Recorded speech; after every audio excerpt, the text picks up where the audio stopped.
Eternal Return's cast of characters has grown and changed a lot over the last couple of months, so let's talk about the current power level of every character in the game. One thing I need to mention before we get too far into this list is that every single weapon and character combination in the game is actually perfectly viable at every single rank, at every single game mode. So if your favorite character or weapon is not very high on this list, don't feel too bad. They're still viable, they're still playable. The game is actually pretty well balanced, and you can still play anything you want in any game mode. So now that the character list has gotten a lot bigger, we're going to be rapid firing this, really going through these pretty fast and not spending too much time on each individual weapon and character combination. So without any further ado, let's talk about our first character. I'm going to start our benchmark by placing Aya, both with the AR and the pistol, in A tier. Also, Sniper will be put roughly in C tier. AR and pistol have pretty different playstyles, but they are both about the same power level at the moment, and I'm pretty comfortable placing them around A tier. AR can snowball quite a lot, and pistol is very strong at all phases of the game, but Sniper at the moment leaves a little bit to be desired, so this is where I'm comfortable placing these weapons. Next on this list, we're going to be talking about Jackie, the other character that everyone gets for free. I'm going to be putting Dagger and Dual Swords in A tier, and Axe and Two-Handed Sword down here in C tier. Compared to Dagger and Dual Swords, Axe and Two-Handed Sword have been sort of underperforming in my opinion. Also, Dagger and Dual Swords do have some fairly viable builds, Dagger being more stealthy and getting hits in when it can, and Dual Swords just having very good sustained attacks with a lot of lifesteal. So these two builds, they've been performing relatively well, but these other two have been a little bit lackluster, and so that's where I've put all of our Jackie builds. Next, I want to talk about Nadine.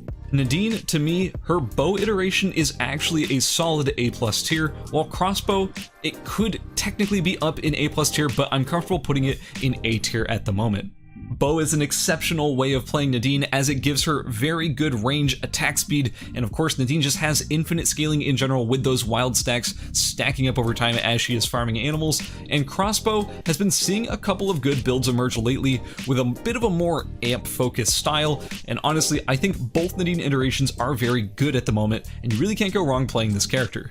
Now next up, we're going to be talking about Lee Dailin.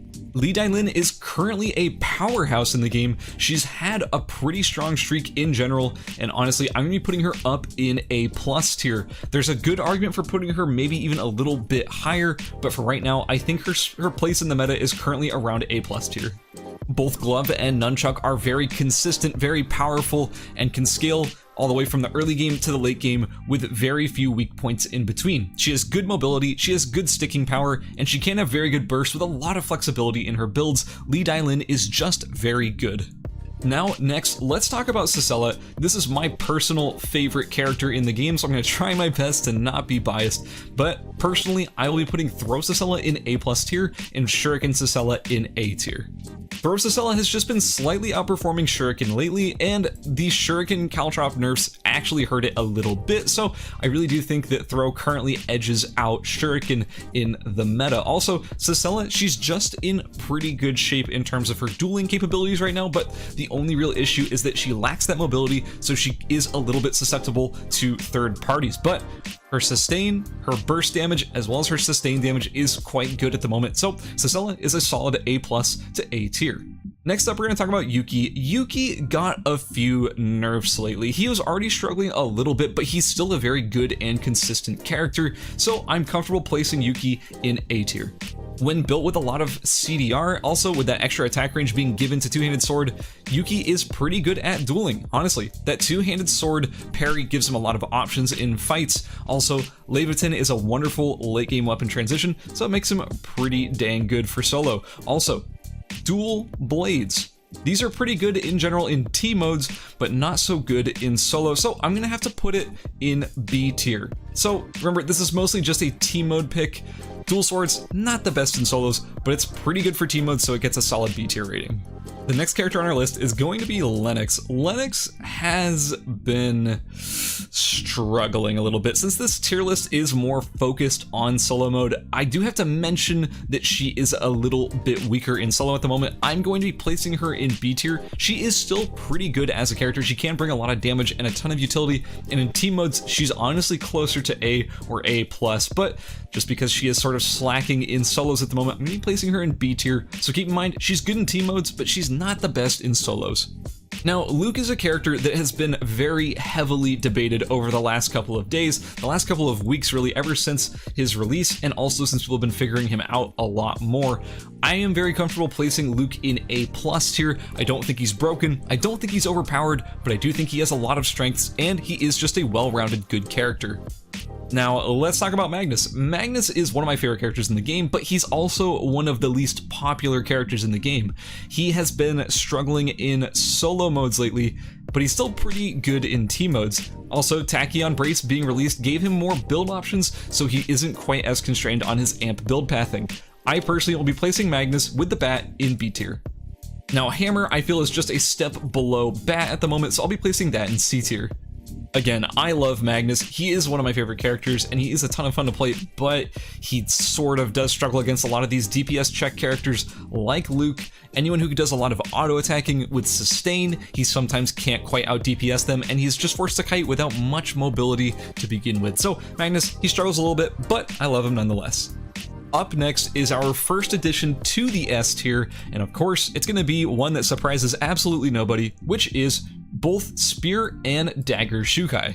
Xiukai in general is just an absolute powerhouse. He gets some of the best food in the game because all the food he crafts gives him more healing in general. He gets infinitely scaling offensive and defensive stats just from cooking good food. So as a character, he is very well-rounded. He also is very powerful in the late game because he does get to sort of just scale infinitely as he just cooks more and more food, stacking up that offensive stats, stacking up those defensive stats. He is just kind of an insane character, and his ultimate is on such a short cooldown with such a massive effect. Xiukai is easily just an S tier character. Let's talk about Isol. Isol is one of the harder to evaluate characters. He's been really popular in Korea lately, with AR being one of the highest win rate characters and pretty popular as well. I'll be placing AR Isol in A tier and Pistol Isol in B tier. I think Pistol Isol is actually quite good, and the fact that he can use that pistol skill to make trap bushes where he places a ton of mines down is pretty cheeky and kind of cute, but I don't think it's that strong of a strategy. It doesn't actually do that well, and it is very easily countered. He is also very slippery, hard to pin down and hard to actually get like under control, so he is still pretty good at A to B tier, but I don't think he's very powerful in general. I don't think he's overpowered or too strong. So up next is going to be our discussion on Hyejin. Hyejin has been topping tier lists for the longest time because she is an incredibly powerful character with great mobility and tons of burst and sustained damage. She also has a ton of CC, which is a great combination for a character to be high ranked in this game. As a result, Hyejin, well, she's still kind of there. Bow Hyejin is a solid A+ tier, and Shuriken Hyejin is roughly over here in A tier. Like I just mentioned, she is just very good all around, and she can snowball very well as well. She just sort of struggles in that very final square where she doesn't have a lot of room to play with. Aside from that, she is strong throughout pretty much the entire game. Now, one of the harder to evaluate characters in this game is actually Chiara. She used to be S tier in the past, and honestly, she is still really strong. She's also very consistent for climbing, as she is extremely hard to kill since she has such good movement speed, and she gets even more movement speed from that passive. Also, she has good CC, and she's just impossible to chase. So as such a good, consistent character, I have to be placing her in A+ tier. Once again, Chiara is just very good all around. She is not insane on the burst, she's not overpowered at the moment, but she is very good at what she does, and what she does is very good at gaining LP. So, the next character we're going to talk about has 3 different weapons to pick from, and honestly, they kind of vary wildly in their current power level. Of course, we are talking about Fiora. In my opinion, Rapier Fiora is a very solid A to A+ tier. It's hard to perfectly evaluate this, but I personally would be placing this in A+ tier. I think she has a ton of damage in her kit, and Rapier is a very good vessel for that damage. Rapiers are very well statted at the moment, and that extra dash gives her the ability to stick onto her targets.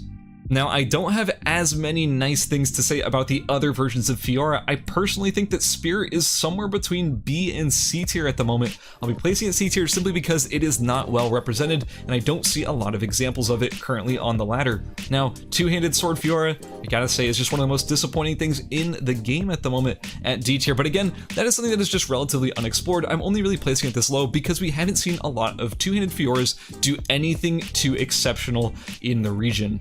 Now next up, let's talk about Shoichi. Shoichi, in my opinion, I know this is kind of an unpopular opinion. A lot of people place him roughly in the middle, maybe even A tier. I personally think that Shoichi at the moment is an A+ tier character.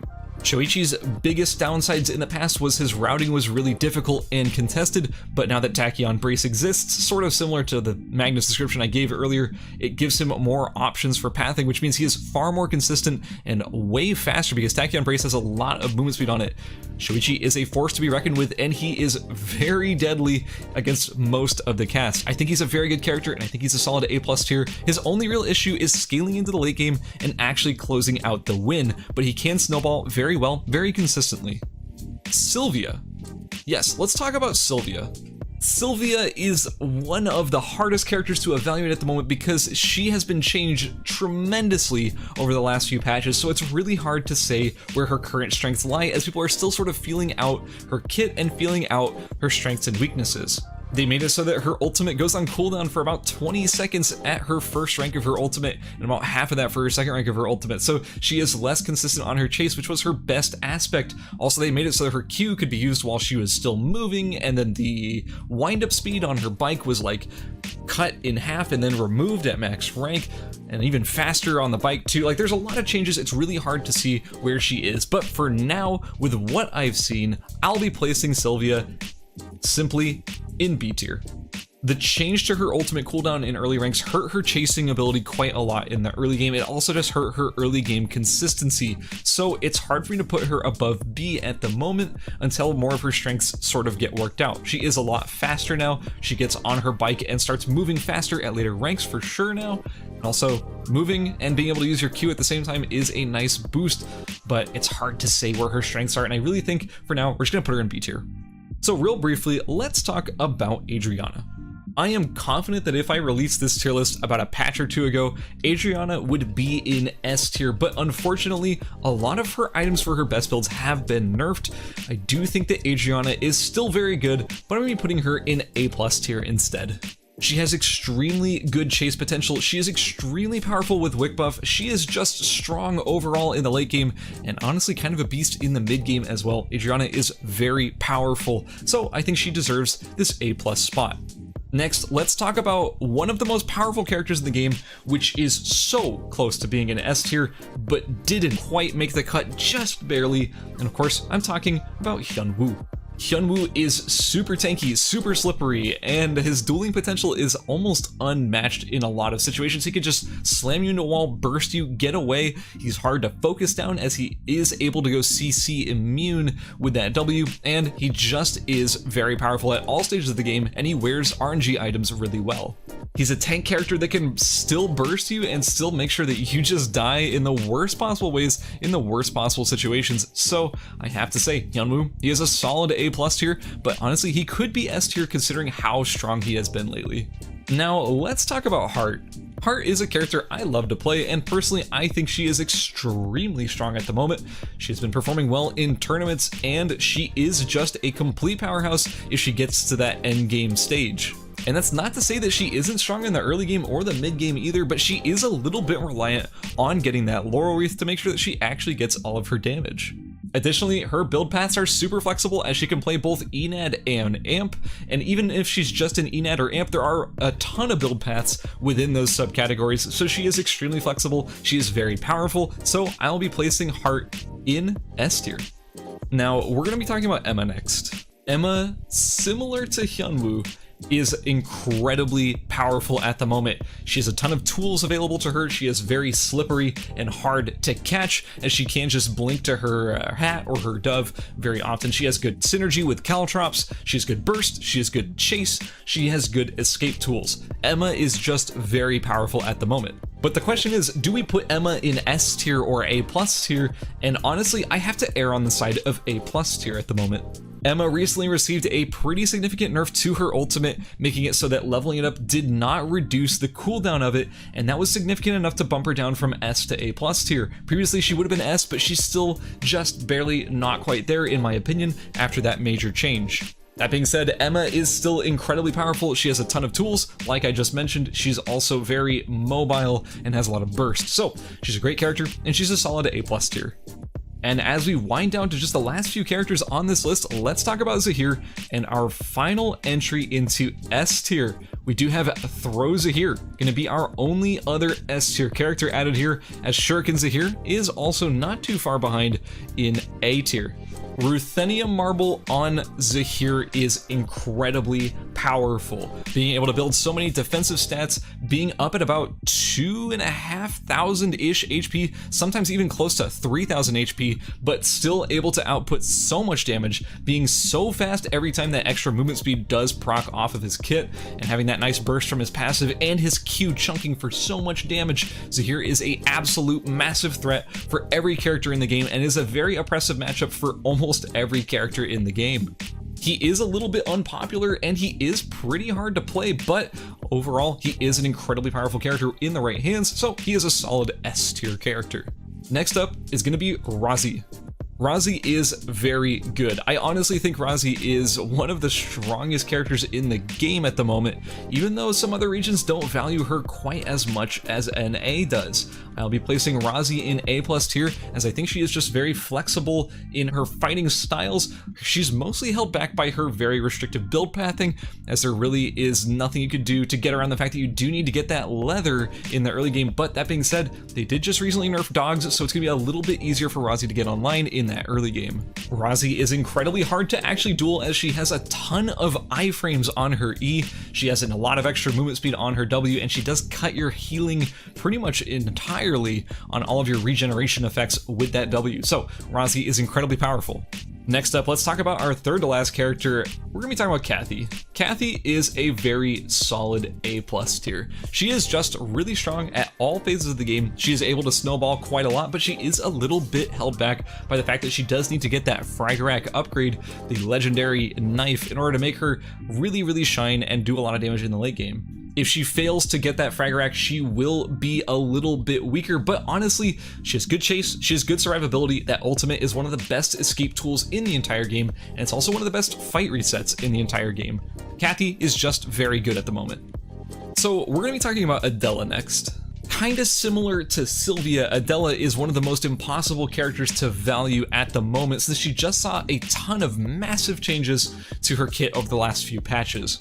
She lost like half of her amp-based build damage in the last few patches, and she just recently lost a lot of her crit abilities as well in the last patch, so it's really hard to see where her current strengths are, and it's not looking too great at the moment. But I don't want to write her off quite yet, as she is still fairly unexplored, so if I have to place her anywhere, it's going to be roughly somewhere between B and C tier, and I'm just going to err at C tier at the moment.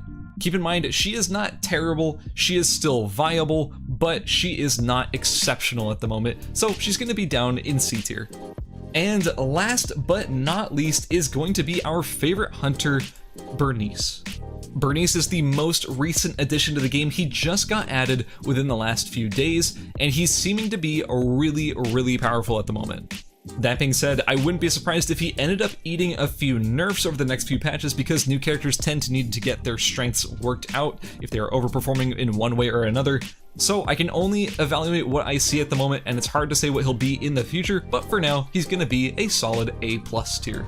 With the ability to lock people down with those traps, with that ultimate, both having 1.5 second roots on them, and the fact that he can chain them together, currently Bernice is very powerful. His auto attacks also doing quite a lot of damage at all stages of the game.